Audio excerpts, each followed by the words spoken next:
প্রিয় চাকরি প্রত্যাশীগণ, আসসালামু আলাইকুম। দীর্ঘদিন পর স্বাস্থ্য ও পরিবার কল্যাণ মন্ত্রণালয়ের অধীনে জাতীয় জনসংখ্যা গবেষণা ও প্রশিক্ষণ ইনস্টিটিউটে একটি বিশাল সরকারি চাকরির নিয়োগ বিজ্ঞপ্তি প্রকাশিত হয়েছে। এখানে কিন্তু আপনারা বাংলাদেশের প্রত্যেকটি জেলা থেকেই নারী এবং পুরুষ উভয় প্রার্থীগণ এসএসসি, এইচএসসি ও অনার্স পাশে আবেদন করতে পারবেন। সো আবেদন শুরু কবে, শেষ কবে, কিভাবে আবেদনটি করতে হবে, কোন পদে আবেদন করতে কি কি যোগ্যতা লাগবে, কোন পদে আবেদন করতে কত টাকা লাগবে, সবকিছুই ভিডিওতে বিস্তারিত আলোচনা করা হবে। আশা করি ধৈর্য সহকারে ভিডিওটি দেখবেন। তার আগে আপনাদের কাছে ছোট্ট একটি রিকোয়েস্ট থাকবে, আপনারা যারা এখনো অ্যাম্বিশন জব পয়েন্ট ইউটিউব চ্যানেলটি সাবস্ক্রাইব করেননি তারা চ্যানেলটি সাবস্ক্রাইব করে পাশে থাকা বেল আইকনটি প্রেস করে রাখেন। এতে পরবর্তীতে যে কোনো চাকরির আপডেট সার্কুলার প্রকাশিত হওয়ার সাথে সাথেই নোটিফিকেশনে জানতে পারবেন। ভিউয়ার্স, এই সার্কুলারটিতে সর্বমোট 4টি ক্যাটাগরিতে লোক নিয়োগ করা হবে। অফিস সহায়ক পদে সর্বমোট 5 জন লোক নিয়োগ করা হবে। এসএসসি পাস হলেই এই পদে আবেদন করতে পারবেন। এরপর নেওয়া হবে প্রধান সহকারী, এটি 14তম গ্রেডের একটি পদ। এই পদে সর্বমোট 5 জন লোক নিয়োগ করা হবে। কোন স্বীকৃত বিশ্ববিদ্যালয় হতে ন্যূনতম দ্বিতীয় শ্রেণী বা সমমানের সিজিপিএ তে স্নাতক বা সমমানের ডিগ্রি থাকতে হবে এবং সেই সাথে কম্পিউটার পরিচালনায় দক্ষতা এবং অভিজ্ঞতা থাকতে হবে। 60 মুদ্রাক্ষরিক কাম কম্পিউটার অপারেটর পদে সর্বমোট 1 জন লোক নিয়োগ করা হবে।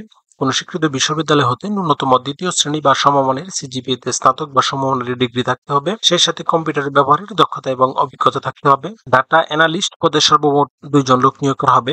এটি 14তম গ্রেডের একটি পদ। কোন স্বীকৃত বিশ্ববিদ্যালয় হতে ন্যূনতম দ্বিতীয় শ্রেণী বা সমমানের সিজিপিএ তে স্নাতক বা সমমানের ডিগ্রি থাকতে হবে এবং সেই সাথে কম্পিউটার ওয়ার্ড প্রসেসিং সহ ইমেল এবং ফ্যাক্স পরিচালনায় দক্ষতা এবং অভিজ্ঞতা থাকতে হবে। কম্পিউটার মুদ্রাক্ষরে বাংলায় প্রতি মিনিটে 25 এবং ইংরেজিতে প্রতি মিনিটে সর্বনিম্ন 30 শব্দের গতি থাকতে হবে। এই প্রত্যেকটি পদে আবেদন করার ক্ষেত্রে প্রার্থীর বয়স 1 মে 2025 ইং তারিখে সর্বনিম্ন 18 বছর এবং সর্বোচ্চ 32 বছর। বয়স প্রমাণের ক্ষেত্রে কোনো প্রকার এফিডেভিট গ্রহণযোগ্য হবে না। এখানে একটি লিঙ্ক দেওয়া আছে, এই লিঙ্কে প্রবেশ করে শুধুমাত্র অনলাইন আবেদন সম্পূর্ণ করে সাবমিট করতে হবে। আবেদন শুরু হবে 25 মে 2025 ইং তারিখ এবং আবেদনের শেষ সময় 25 জুন 2025 ইং তারিখ। এই প্রত্যেকটি পদে আবেদন করার ক্ষেত্রে প্রার্থীর ছবির সাইজ 300x300 পিক্সেল এবং স্বাক্ষরের সাইজ 300x80 পিক্সেলের হতে হবে। এখানে 1 থেকে 3 নং পদের জন্য আবেদন ফি নির্ধারণ করা হয়েছে 112 টাকা এবং 4 নং পদের জন্য আবেদন ফি নির্ধারণ করা হয়েছে 56 টাকা।